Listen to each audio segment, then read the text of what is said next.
Are Apple's AI failures happening in a vacuum? Or are they a damning sign of the limitations of AI itself? Yes, we're going there. Plus plenty more observations from WWDC. That's coming up right after this. Welcome to Big Technology Podcast, a show for cool-headed and nuanced conversation of the tech world and beyond. Let's break down what happened at Apple's big developer event this week and look at whether the company's AI limitations say something worrying about AI itself. We're joined today once again by the great MG Siegler, author of Spyglass, which you can find at spyglass.org. MG, welcome back. Thanks so much for having me on, Alex. All right, let's just get quickly to the event itself. I'm just going to go read the last line of your post to begin with because I want to get your reaction as to what we saw from Apple, because they did have their big annual developer event this year, introduced a new user interface, said shockingly little about AI. I think you said that they said more about the phone app than they did about Apple Intelligence. Indeed. Your conclusion is, overall, I'd probably give this WWDC 2 out of 5 stars, but it easily could have been a 0 due to their mistakes of the past. So, quick reaction to WWDC and why just 2 of 5? Yeah, and obviously that was an allusion to their ending, which they did this cute little ditty song made up of their collating different app store reviews for different real apps in the app store with a 6 out of 5, which is a very catchy song. Nicely done. But that may have been, unfortunately, sort of one of the highlights of the event right there at the end, because, this, of course, was the elephant in the room event where there was all the talk leading up to it that Apple just would be shying away largely from AI this year, given what happened last year at WWDC, where, of course, they maybe overpromised and ended up under-delivering on what was actually promised. And so, when I say 2 out of 5 stars, I'm giving Apple, a little bit of benefit of the doubt here, just because, it easily, I really think, could have been a 0 out of 5 stars, given how little they had to talk about AI. And so, they went back to sort of one of their historic strengths, and we can talk about this more in a bit, but going to UI instead of AI, right? Going to the overall sort of look and feel of their operating systems, again, what has been considered a strength for them in the past. And I think they were able to sort of smartly navigate down that path, giving people things to talk about when they weren't going to be talking about, again, that elephant in the room. Now, they did talk about Apple Intelligence. I don't know if they ever used the word AI, as, last year they sort of famously said, or didn't say that AI, they went after Apple Intelligence, their own branding of it.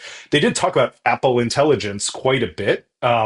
But sort of my interpretation and read of the situation is that they were just totally sort of downplaying it and skirting over, what's actually obviously being talked a lot about in the industry, and sort of just making it just like, this little feature that we don't really need to talk about this year, because there's just little things that it's doing for you, and it's not that big of a deal, which of course I think everyone outside of Apple would disagree with.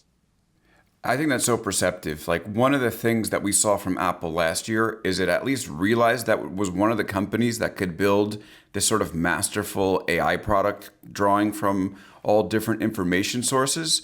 And then if you look at the AI perspective this year, it was much more, let's do a couple of features that aren't sort of tied together in a coherent message. This is from Twitter user Signal. Watching this WWDC felt like watching a dinosaur try to do ballet. Technically and aesthetically competent, but spiritually lost. They talked about Apple Intelligence that like they just discovered the concept throughout the presentation. There was zero ecosystem thinking and no real attempt to rethink a single interaction model. I mean, this was really the problem, right? It was just like that, and obviously they've had problems executing, and we can touch on that. But that broader vision of what AI can be, it's just gone. Yeah, and I mean, if we take a step back, and they sort of kicked off with this, Tim Cook kicked off with it. This is a developer event, right? And developers are arguably have never been more excited to talk about anything than they have been probably about AI. Certainly since the the introduction of smartphones, and the web before that. But like AI arguably is even a step above those right now because the developer ecosystem is so much larger than it was back in those days, thanks in part obviously to the smartphone and all the different technologies we have now. But so this was supposed to be a developer focused event, and again, you hit on it, and I joked about it, but it was like Apple spent 3 minutes talking about the phone app. Like, who uses the phone app anymore? Like, yeah, there's some nice little cute upgrades, but we didn't need to talk about that for 3 minutes when we talked about Apple Intelligence for roughly 3 minutes to kick off with. And so, that dichotomy, it seemed very telling of it, and they just didn't have a lot to talk about with regard to developers, and Apple Intelligence. They did talk about you being able to leverage some of their on-device models that had leaked, of course, beforehand. I think Mark Gurman, as with most things, was able to scoop that ahead of time. Um, but that was sort of the one bone that they threw to developers, and it's unclear, how useful that will be. I think again, at like a high level, I think it's interesting to have on-device access to models, for all sorts of reasons. But are they really going to be as powerful as some of the other state-of-the-art models out there? Obviously not. But can they be used for sort of other things that developers will actually find useful? That's obviously very TBD at this point. I just want to put this all in context because Apple has failed so bad on rolling out Apple Intelligence that I think there's this belief out there that they like had a mind blowing presentation last year, but they didn't. Right. And last year, okay, couple things. First of all, your headline was Apple fails to overreact to the AI revolution, which was like they had a bunch of features. They did have this ecosystem thinking, but even that would have kind of caught them up to the modern day thinking of a company like Google. So it wasn't like they were promising the moon. It doesn't seem like they even delivered a lamppost. And then, I even just like looking back to last year, I did this poll. We talked about it on the reaction show. I asked people your reaction to WWDC AI stuff mid-event. Wow, cool, or meh? Meh was the winner, 50.4%. This year I asked again, Apple WWDC reaction, not even talking about AI. And now maybe my audience is primed because they've heard me talk about Apple for a moment, but it's probably the same audience as last year. And Meh gained 30 points, a 30-point increase in Meh. This is a Wow. landslide. It came in at 81%. So talk a little bit about sort of where Apple's vision is this year compared to last year, and why you think they haven't even met these sort of muted projections for what they want to do with AI. Yeah, so you sort of hit on it, a bit ago for a second. The notion last year, it felt like, was, look, maybe Apple has a window of opportunity here to actually step in and productize some of the work that's been done underneath with AI, right? There'd been all the model breakthroughs, and obviously there was ChatGPT doing some, real consumer facing work with AI, but a lot of the other stuff was underwhelming and or just seemed very disparate and not sort of put together in a nice cohesive package, which of course Apple is famous for doing, coming into a market a little bit later than everyone else and sort of putting together a nice package around stuff that's not exactly new, but that they could sort of put it together in a new compelling offer, all in one offering. And so I think that was some of the hope after last year's WWDC. Again, a lot of people sort of felt it was still underwhelming, and certainly people, I think, with a more perhaps technological bent felt like it wasn't sort of up to the snuff of some of the other giant companies what they were doing. But had Apple been able to execute on some of that, maybe we would have been looking upon it differently now. Of course, they didn't, as you're sort of talking about. And so this year, yeah, it was basically going into it, with that baggage hanging over them, and again, sort of the maybe hope that they would do something to surprise, and something that possibly hadn't leaked ahead of time, but that ended up not being the case. Every single thing had leaked, which I do think is a problem, increasing problem for Apple, and in particular was a problem here because had everything not leaked, maybe they could have gotten away with a little bit more leeway with the audience if, like, oh, they hadn't unveiled the liquid glass UI elements ahead of time, and they hadn't known about the name changes ahead of time. Those are silly early things compared to sort of what's going on with the overall AI revolution, but it still would have at least given them, some air cover, I think, with talking points, on the media circuits and whatnot. That look, Apple's doing things a little bit differently, and maybe it would plant a seed of doubt in people's minds that look, maybe this AI stuff still is too early, and maybe Apple shouldn't be so focused on it right now. And that was again some of the talk after last year. Maybe Apple was just getting in at the right time, or maybe it was still even a little bit early, and they were doing things a little bit pressured by Wall Street, which I think in hindsight ended up being a lot pressured by Wall Street, right? That's why they couldn't sort of execute on some of those promises. But this year again, they had none of that benefit of the doubt, and so you're going into this looking like they're just sort of not talking about AI because they literally can't right now because they had to rejigger the whole team. They have to sort of, if not completely start over from scratch, at least sort of look at everything from, a starting over from scratch standpoint and think, much like Amazon, it seems like had to do perhaps with Alexa, sort of figure out, do we have something here that we can salvage, notably in Siri, or is there, are we going to really have to rethink this from the ground up? I want to give you some credit here because there were two reactions that you had on our show last year. First of all, was Apple fails to overreact to the AI revolution. Spot on, even though they haven't even been able to meet their lack of overreaction. The other thing that you said, and I'm going to quote, is there's a lot of cool stuff.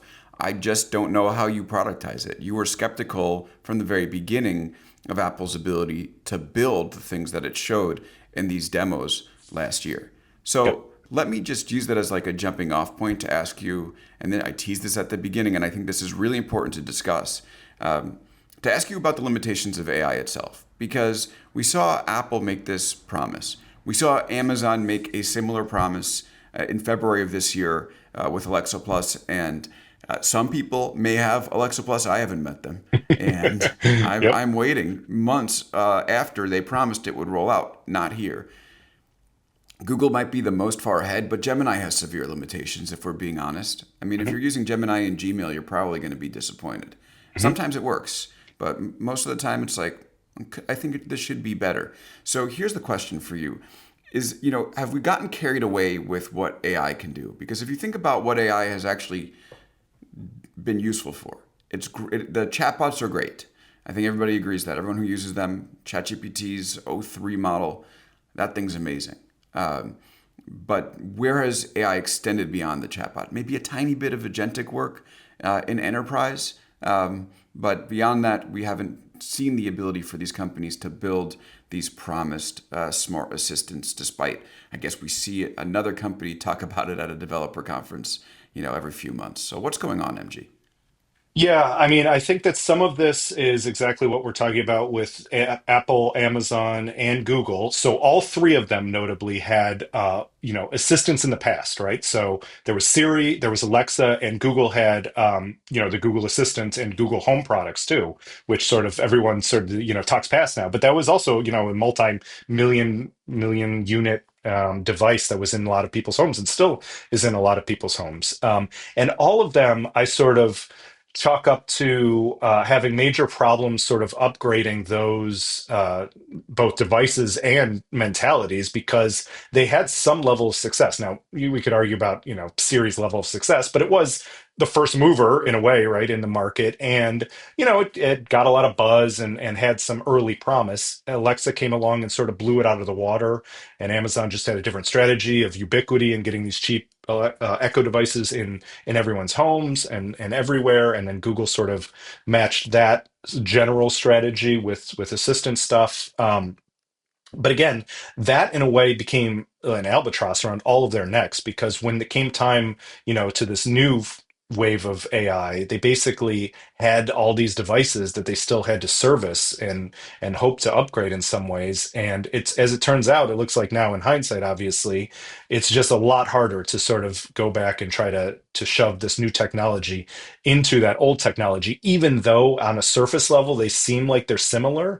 It seems like behind the scenes they're not similar at all, and in fact there's a lot of stuff that's like so simple that Alexa was doing with like timers and stuff that it's actually harder in some ways to get some of the newer technology to do.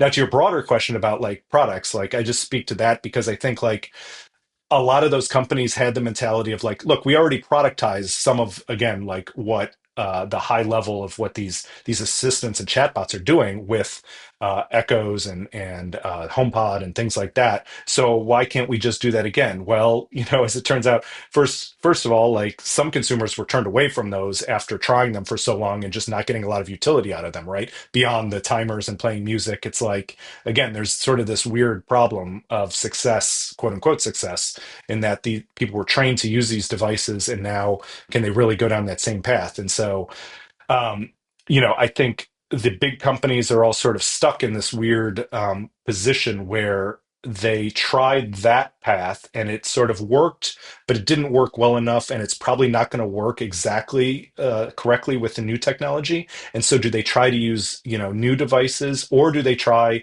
in the case of course, Apple and Google, do they try to shove this technology into smartphones, which they're doing, Google to a greater extent, of course, than Apple is right now. But what ultimately do the products look like there? Like you're talking about, is it just like, being able to autocorrect Gmail or write emails for you in Gmail? Or is there sort of something new that should be done? And that, of course, gets to what, Johnny Ive is potentially working on with Sam Altman and with the OpenAI team and the whole acquisition of the IO company. And by all the accounts, they're trying to build a newfangled device, right? Something that's completely new from the ground up, that's not trying to again cram this new technology in an old device. And who knows? Obviously, we can all guess as to what that will be and how that will work. No one will know until it ships, including them. They're talking a big game about it, but they always talk big games about all the stuff, especially Sam Altman, of course, as he famously does. And so it's really going to be hard to know for sure. But I do think that path is probably a little bit more clear than what the quote unquote incumbents or the big tech companies have right now, because they have all of this legacy and institutional knowledge of like what they've done in the past to productize different technologies. And I'm just not sure it's going to work that time, because in a way we kicked off talking about like AI versus UI. In a way, AI is a new UI, right? Like, and it's weird to think about in that way. But it really sort of, you need to, I think about it in that way. And so if you're trying to cram AI into sort of the older paradigms of UI, and thinking like, oh, we need this beautiful interface, or we need like an app specifically to do that. We'll see. That will work for some services, I think, but not for everything. Yeah, so we might talk a little bit more about this Johnny Ive device, but just to touch on it quickly, because I've talked about it a lot in the newsletter and on the podcast recently. We had a great YouTube comment, and honestly, it's a little coarse, but sometimes this says everything you need to know about the internet. Where a guy said, unless you can tell me dudes can watch porno without a high definition screen, the AI device is a hoax.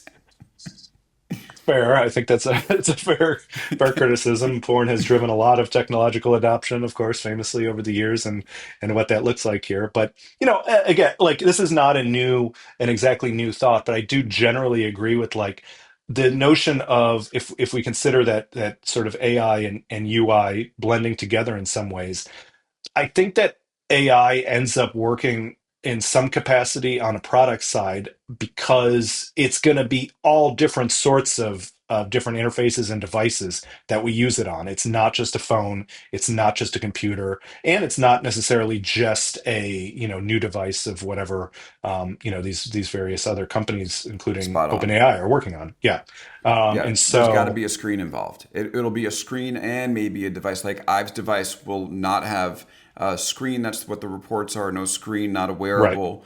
There's no way that becomes the device. Is it a device? Maybe. Probably, actually. Or maybe Right. that entire user interface just happens with your phone speaker and microphone.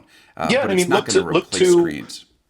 what Amazon's doing right now, right? I think you talked to Panos Panay about this. Yeah, Like he when demanded they, I get a screen device. right, exactly, and that's how they're rolling it out. If, to your point, if they're actually rolling it out, I mean, I think that a few people have it, but it's unclear how many. But they're restricting it heavily, because they're restricting it to the newer Echo devices with a screen in particular.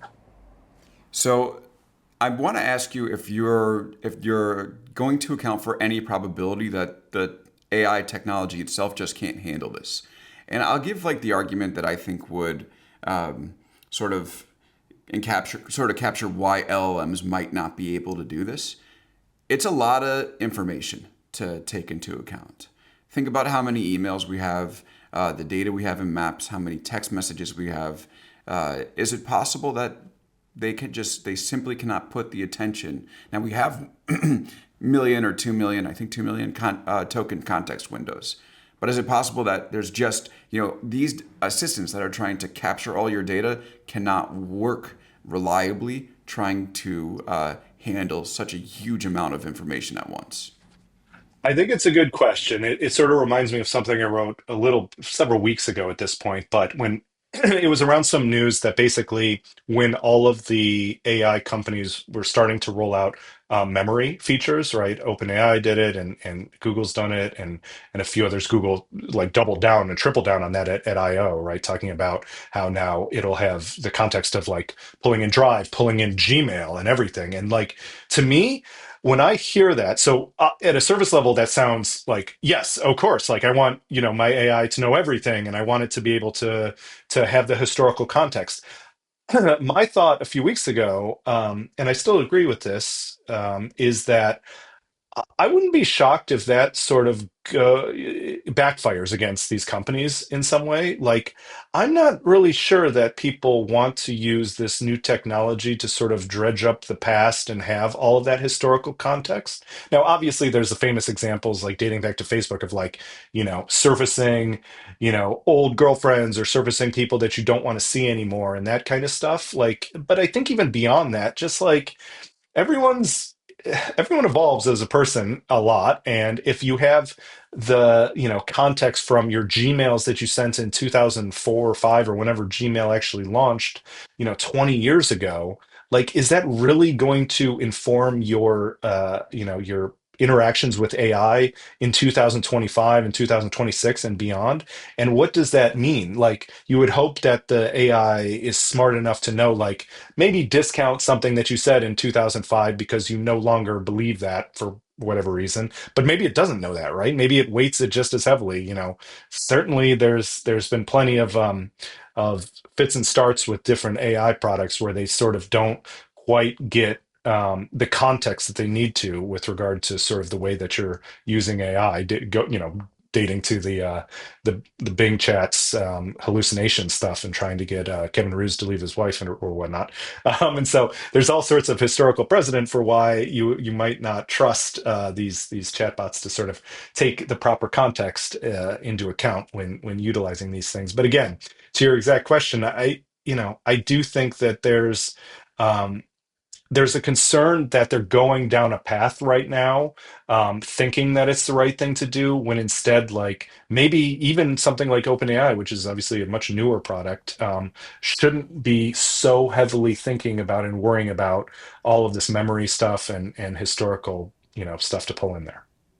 Let's go to one more YouTube comment because I think this sort of gets exactly to your point. We had somebody in my recap from the event on Monday they said, I don't give one flying flip for AI on my phone. Apple should just leave it out altogether. I don't want AI reading my messages. I don't want AI looking at my photos.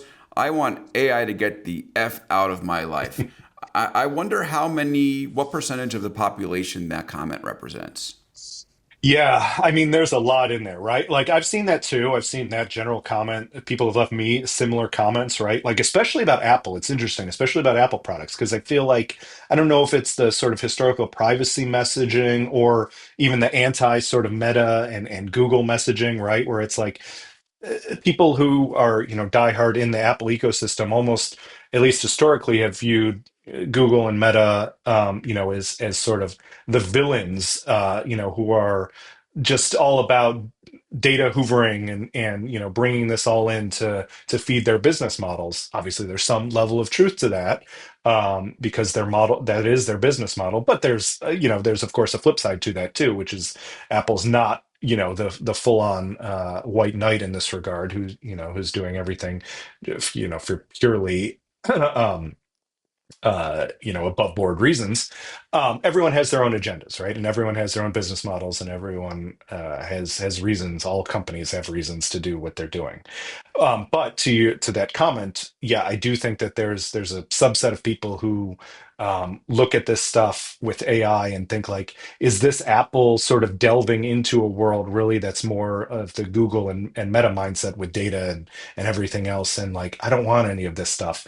Now, I do think that there's a bit of a Luddite concern there, right? Like that this is just people not fully understanding or not liking the notion of having to learn a new thing or worried that, this is just not going to be useful at all. And again, to our earlier points, like it's up to these companies to prove the usefulness of these products. I think that ChatGPT has done that, and I think that there's a reason why, where there's all this talk about Google search, and I think Google's reactions to this and shoving AI front and center into search are more indicative of anything that they're saying out loud. It's just follow what they're doing. Like it's obvious that this has worked to some extent, but will anything work beyond that? You hit on some of the other things, generative stuff. Some of the video stuff is cool, but it's so early. That it's like it's just not there right now. And so the only thing that is there right now is really ChatGPT.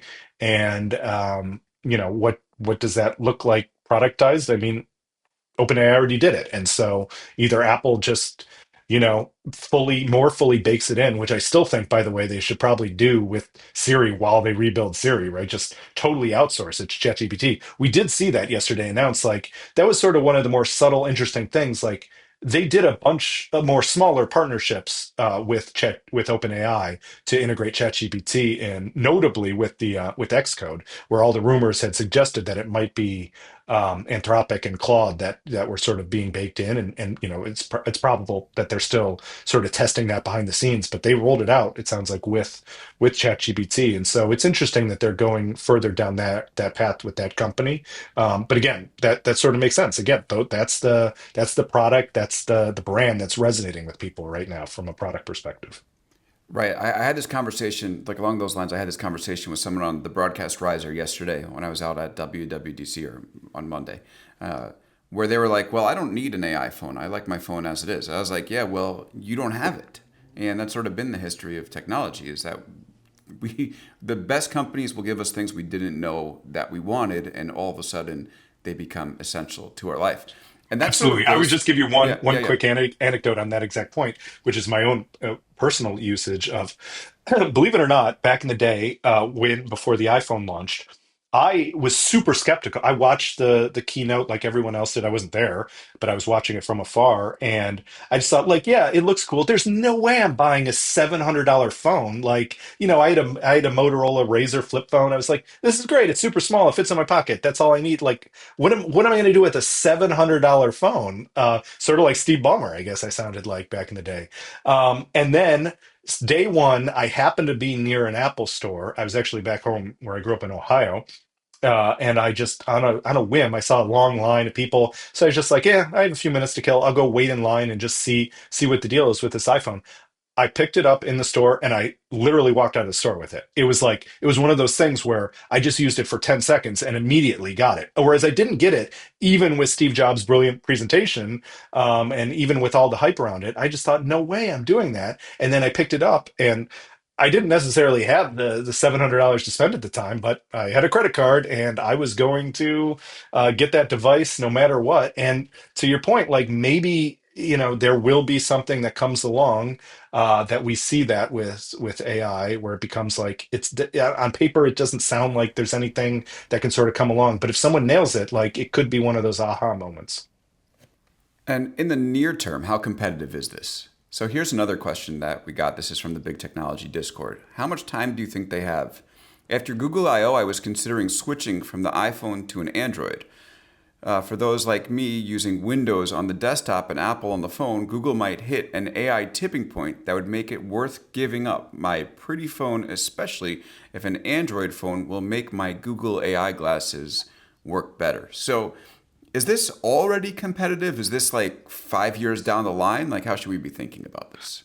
So I've heard this a lot too, and I've heard, you hear it sort of increasingly over the years, right? Like there's always, it's interesting dichotomy between WWDC and Google I/O because they're always around the same time, right? They're both developer-focused events, and while it's not the iPhone event, like it's sort of a good jumping off point to sort of compare where the two companies are at, right? And this year, of course, is a a vast chasm, at least with regard to AI, with where the two companies are at. But even after I/O this year, I feel like I heard that exact comment that you're talking about more and more than I ever have. And again, I feel like I hear that more and more every year, where it's like, this is the year that I'm going to ditch my iPhone and go over to Android because clearly they have the momentum with AI. And if you believe that sort of this is the future technology that's going to matter the most, like it doesn't necessarily matter if Apple has the better UI and if Apple has even the better hardware necessarily, if again AI is going to take over. I don't think that that's necessarily the case right now for exactly the reasons that we're talking about, because I don't think that there's exactly the killer app that makes Android that much better than iOS right now. I have I have a Pixel Fold, the newest one. I think it's Pixel Fold 9 right now. It's a nice device. I think it's cool that the folding, form factor is sort of coming into its own. Obviously, Apple's going to go down that path. It sounds like maybe next year, and they'll have something like that. But regardless of the hardware, again, the AI elements of it is sort of what I was looking for and why I got that, to see how different it actually was. And yeah, there's things where Gemini is more baked in, of course, to the OS level, but it's honestly, in my mind at least, it's not that differentiated right now because on the iPhone, again, ChatGPT is sort of the leader in in the house right now with regard to consumer facing AI products, and so. That app is on the iPhone and it's good, and it's on the Mac and it's good, and it's on the iPad and it's good. And so, until there's something new, and maybe to your commenter's point, of this other secondary device where it better integrates with it. It would be interesting if that sort of ends up being a weak point for Apple, because that's historically been a strength, right? The AirPods work with the iPhone, the Apple Watch works with the iPhone. And so, what if all of these, like, sort of concert of AI devices work better with Android than they do with Apple devices, because Apple is so far behind in AI, and that could be a major weak point. But we're a ways away from those secondary compelling AI devices from coming out. Okay, and so can I suggest something? Is it possible that this mistake of this Apple's inability to ship Apple Intelligence is not necessary, because like you said, it's not immediately competitive. It's not as much about the fact that they haven't been able to do this, is that Apple just needs something right now because they're under attack from so many different angles. The tariff issue is obviously not good for them. Their service business is under attack from two vectors. One is that search revenue that they get from Google, the $20 billion to be the default, may go away. And the other, like you've written about, they're going to start potentially being forced to take payments via the web and not in their in-app payment service, which means they get zero cut if that's the direction consumers want to go. And so you also have flat iPhone sales. Yep. So you need something. And that's why the pressure is on Apple Intelligence. Maybe less about the fact that people are going to get the AI phone and run away from Apple, but like this company needs a spark. Yeah, it's a great point. In particular, I think, what you're, hinting upon is the notion that basically for the past, since the iPhone launched in 2007, it's been up and to the right sales wise until the very recent, past few handful of quarters where things have sort of stagnated. And so that up and to the right of iPhone sales have sort of masked anything else that Apple has sort of missed on. And that includes, by the way, the Vision Pro, right? Like that obviously was not a huge hit, but it didn't matter so much, right? Because they still had the iPhone and they still had some of the other services business, which are also hitting upon with Google and the App Store. And so all of those were able to mask any sort of missteps that they had.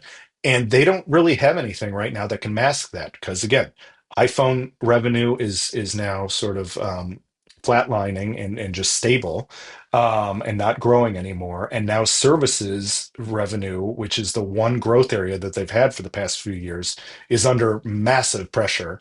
And if that were to stop or go down, if they lose the Google search $20 billion a year deal. Like they have all of a sudden they have all sorts of unanswered questions, and they have a lot of pressure for that next big thing to come in to sort of restabilize the company. And so I think this is sort of a perfect storm in a way, timing wise. And so going back to the notion of AI and why that plays into this, I do think that that's why certainly what Wall Street is looking for, right, with regard to like what's the next growth area. And for Microsoft it's been AI, for Google it's been AI, for Amazon, it's been AI. So all these other companies have sort of ridden this wave, and Apple hasn't so far. And so I think Wall Street looks to it like, oh, well, they'll get back on the horse and they'll be able to do it. So that hasn't been the case so far, and but that's one side of the story. The other thing that I think is sort of downplayed a little bit in this narrative, which is that beyond everything that we've been talking about with regard to AI and the productization of it, and maybe they're not too early because maybe no one's really productizing it in a compelling way right now. I do think more so with AI than with any other technology that I've seen in the past, it's moving so fast. To the point where if Apple isn't in the game, I worry that they just don't have both the right mentality, but also the right talents, and they're not able to recruit the right talents, and they don't have the right leadership in place to sort of be there if and when the time comes, for it to really take off from a product perspective, right? And I do think that a lot of the narratives that we've seen sort of leading up to WWDC about the behind the scenes stories about what went wrong at Apple and why they sort of weren't able to meet the moment with regard to AI sort of does point to both some leadership challenges, but also just it's a company that historically operates a very set in their way of doing things. And AI, the real sort of transformative nature of it for Apple might be the fact that they have to sort of break that mentality of how they've operated up until date to be able to work in this new environment. And again, it's weird because, like we're talking about, it's not necessarily because the products are ready to go, but it's that if they don't get on board now, they're going to be so far behind when the products are ready to go that they don't have, again, the right leadership, the right talent, and the right mentality to actually execute, as we saw sort of in a small way over the past year. This is why I've been jumping up and down on the table for them to acquire Perplexity. It would be the biggest acquisition in their history by far. I know you ranked it number 2 on your list of potential Yeah. Apple acquisition targets after Anthropic, but they're raising at a like 14 or 16 billion dollar valuation. I said this on on the program on Friday on CNBC yesterday. I'm going to write about it. I'm not going to stop until I manifest this into reality, but they're it's a company that did $100 billion buyback 2 years in a row. Like, go out Yeah. and buy Perplexity today. So, and I agree. And I mean, I think Anthropic I put as number one simply because of like the overall mentality that they have, right? With how they talk about AI. It feels like it's more simpatico with the way that sort of Apple would think about things. Whereas like Perplexity, they have a little bit more, a little bit more in your face, right? Like, and they Yeah, have to, right? Arvind in There's that culture would be Yes, a exactly. There mess. would be a little bit of a challenge, but to his credit, like they're the scrappy startup. Like they were going up against Google when no one thought that search would be a vector that you could attack, and they were right about that, right? I mean, like obviously they're not to the extent that ChatGPT is, but still they picked an avenue, and I think a smart one, and that avenue happens to be another avenue that would immensely help Apple beyond just the AI, having a search element of it. If this Google search, component, goes away for Apple, like having technologies like the ones that Perplexity can bring on board with AI and with search itself, I think would be immensely useful. And to your point, it's also a lot cheaper than what Anthropic. I don't think that Apple can buy Anthropic just because of like the weird ownership now of Amazon and Google owning so much of that company. I think it would be very hard to see how they could possibly do that, and it would just cost $100 billion or whatever it would cost in order to do that. But Perplexity is definitely something that they probably could swallow and figure out a way to do. Though, as I'm sure you saw the other day, it seems like they're closing in on a major deal with Samsung, and does that muddy the waters of sort of trying to get a deal done in that regard? Because That's why you Samsung's have to their do it biggest right device away. competitor. Yeah, Yeah, they you got to got do to it do it like right now. away. You cannot wait. Yeah, yeah, All right, so I want to end this segment or this whole let me put a point on this conversation. You have a prediction in your piece either the one that just came out or the one that's come out recently, that Apple will get its act together on AI by 2026. So I want to ask you this. It does seem like you do believe that this ever promised assistant that we've seen from all these companies, it will materialize. Like, this is going to happen. I mean, I would say that I don't think that they'll have everything solved by 2026 by any means, but I do think I I've heard enough sort of and done enough triangulating where I feel like they're at least now have the appropriate fires lit under their asses to get a little bit back in line. I do think that they would be helped by an acquisition or two or three or many to bring more of just what we were talking about, sort of that right mentality, and sort of a changing in a way of the culture to just a more fluid and shipping culture than sort of these bespoke jewels of that liquid glass, maybe the best encapsulated version of that we've yet seen. And so I would caveat it to no end that they have a lot that needs to get done before from here to there. At the same time, they have a device and they have multiple devices and an ecosystem of devices, including these, including this, including whatever comes next with Vision Pro AirPods Watch, right? yeah, Yeah, yes, that they for the can listeners. they can leverage that. And by the way, they have the other sort of absolute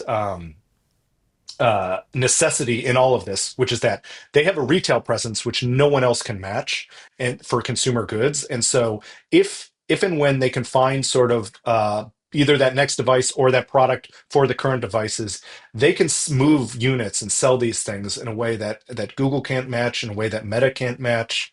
Even if you believe that Meta is going down the right path with sort of the Ray-Bans, and now whatever it's not Orion anymore, whatever the new version of Orion. I think they have a new constellation they named it after or something. Artemis, I think is the new version of it. So Apple's obviously going down those paths as well. But again, Apple has this huge strength. They have the retail stores all around the world. So if they can get it right, and again, hopefully make some acquisitions to sort of speed that up a little bit, and just have the overall right mentality, I think they have an opportunity to come back into the game. Okay, and Apple notwithstanding, let's say we take into account all these companies. You do think that one, like, again, talking about this assistant that maybe can check your mail and give you an update about when you need to get to the airport. Like, that's the example that they've all given.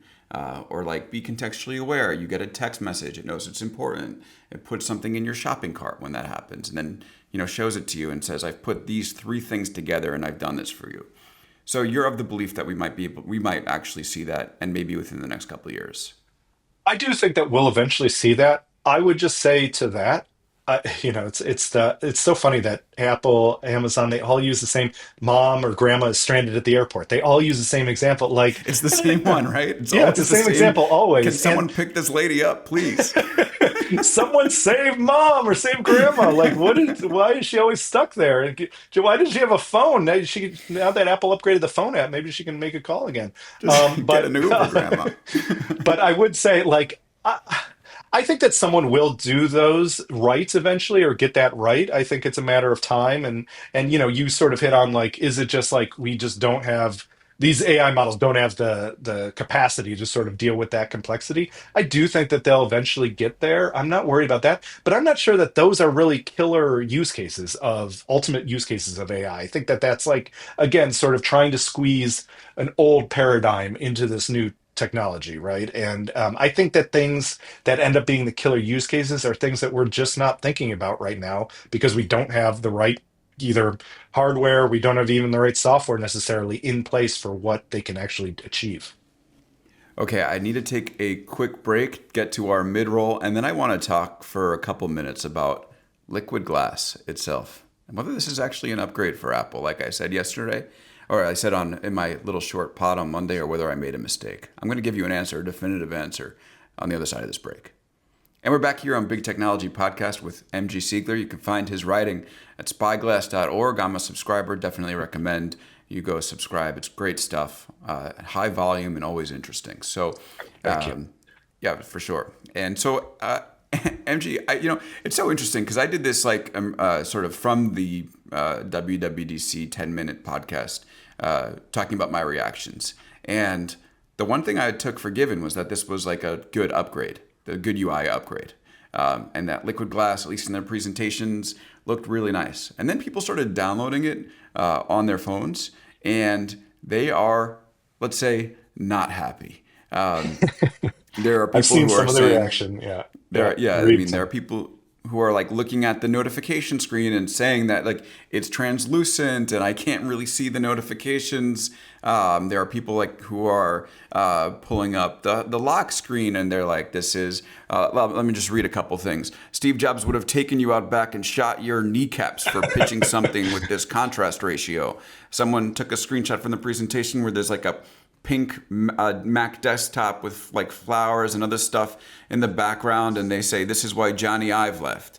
Nikita Beer might have my favorite thing. He said, if I can't read notifications anymore, then I might as well stop talking to women altogether. And he put a photo up of the Google Pixel. So what's your read of this design update? I'm starting to take back. I think I called it beautiful twice in my Monday podcast, and I'm starting to regret that characterization.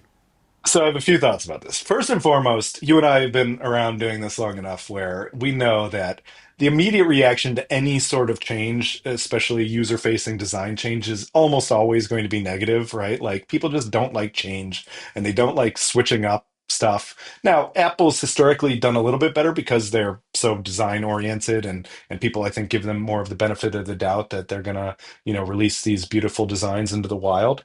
Yeah, I mean, I've seen everything on the social about sort of the backlash to this. I will say I also downloaded iPad OS 26 to my iPad, to a backup iPad last night and played around with it.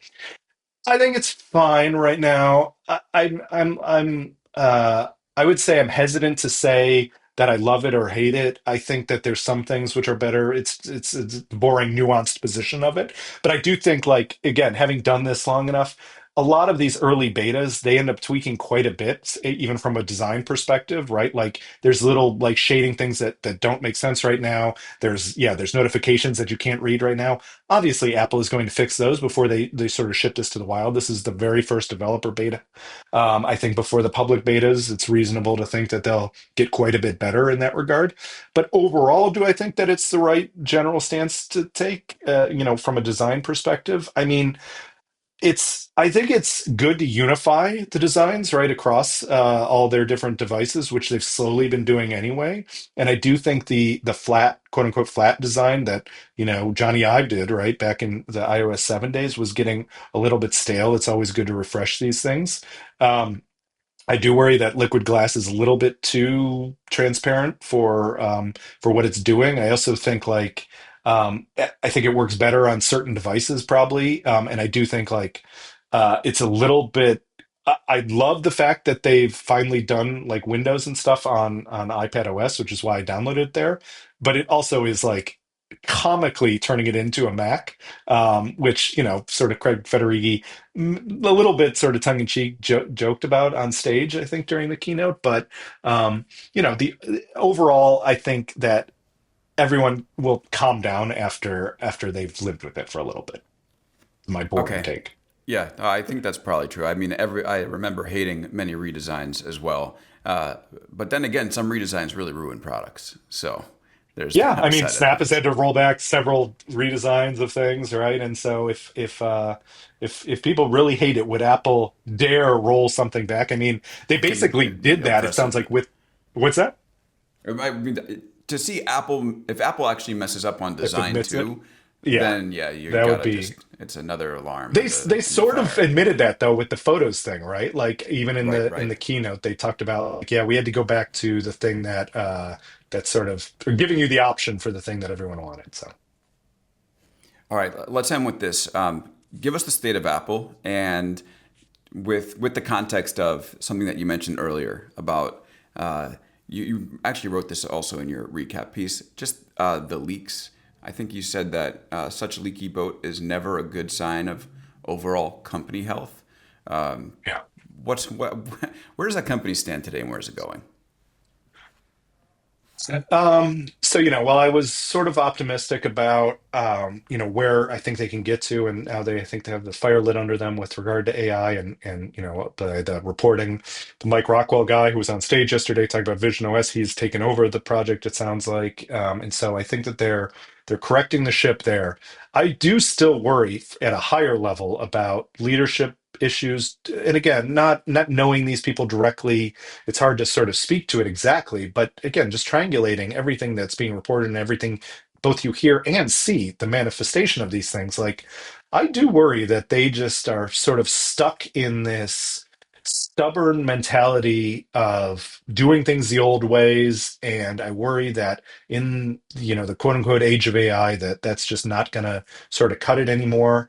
And I do think that all of the things that you talked about, like they're getting hit from all sides right now. I think that there's probably this weird internal sense, and I think that one thing that drove that home to me was, maybe he'll speak to it, I guess later. I don't know if you're going to go to it, but they they apparently are not sending an Apple exec to John Gruber's talk show, event this year for the first time in a decade, which is a weird thing. And, it seems to stem at least partially from the fact that he was super critical about their AI, shit show, for lack of a better word. Reasonably so. And Yeah. yes, and reasonably so, right? He wrote his post of the something rotten in the state of Cupertino, and it seems like as a result, they're ghosting him at this event. And so again, that sort of speaks to what we're talking about, I think, where they just have this weird mentality, and to the point of leaks, like, I mean, it is wild how much Gurman gets. Like, I was an Apple reporter back in the day. I got a fair amount of Apple scoops. Nothing compared to what Mark Gurman pulls out of Apple and how he's getting those. I mean, I have no idea. But the mere fact that Apple has not been able to stop some level of them, and maybe they have, but the fact that they keep coming, if they've stopped one leak and they keep coming, that's even a worse situation as it speaks to like the internal culture stuff. And it wasn't just Gurman this time. 9 to 5 Mac, his former place of operation, got a bunch of stuff. There were a bunch of YouTubers who got a bunch of stuff, it feels like, that is leaking out. And it's just like, it's just not a good internal culture, you know, showcase when all this stuff that people have been pouring their heart and souls into all year long just leak out on a whim. It's not a good it doesn't feel like a good healthy environment if that's happening. Definitely. And I'll just end by saying that the vibes at this event yesterday couldn't have been more different from the way that it felt a year prior. Now, part of that is media hype, but I'll just give you one example. Last year, we were in the Steve Jobs Theater for a Q&A, and people got to hang around the grounds all day long. And event wrapped up on Monday. I was, looking out from the broadcast riser because that was basically where I was allowed to be. And the Jobs Theater was, I wouldn't call it empty, but there was basically nobody there. It was a muted event and a very, very different vibe. What's your take on the stance, which I agree with, even though it's been a while since I've been to one of these? They need to go back to doing this live, like not these pre-recorded Yeah. things. Oh, 100%. I mean, it's so funny because I asked to go to the actual keynote, and because I was there for CNBC, so we did the pregame on halftime report, and then we had a couple-hour break while they did the keynote, and then I wanted to come back, and they're like, "Nah, we don't have room in the keynote." So, and I was like, "Okay," and then I again remembered. Wait a second, it's just a bunch of people watching You're just watching a video. video on a Yeah, screen. Why do I want to be yeah, there? I'm just going to watch on YouTube. yeah. So, yeah, of course, it's just bizarre. It's very weird, and it again speaks to, like, I don't know. It's Apple. They're just not reading. They're not reading a number of rooms. They're not reading the AI room. They're not reading the No courtroom room's all ready. around the world. Yeah, they're not reading any sorts of things. They're stubborn, and I think it's in the past. In some ways, that maybe has helped them, but these days, like, there's a lot of fires that they need to put out at this point. All right, folks, go check out spyglass.org for MG's writing on Apple and many other companies. MG, it's always great to speak with you. Thanks for coming on the show. Thanks so much, Alex. Thanks for having me. All right, everybody, thank you for listening. Ron John Roy and I will be back on Friday to break down the week's news, including Meta's big investment in Scale AI and Alexander Wang making his way inside the company. It's going to be a fun show, so we hope you tune in. We'll see you next time on Big Technology Podcast.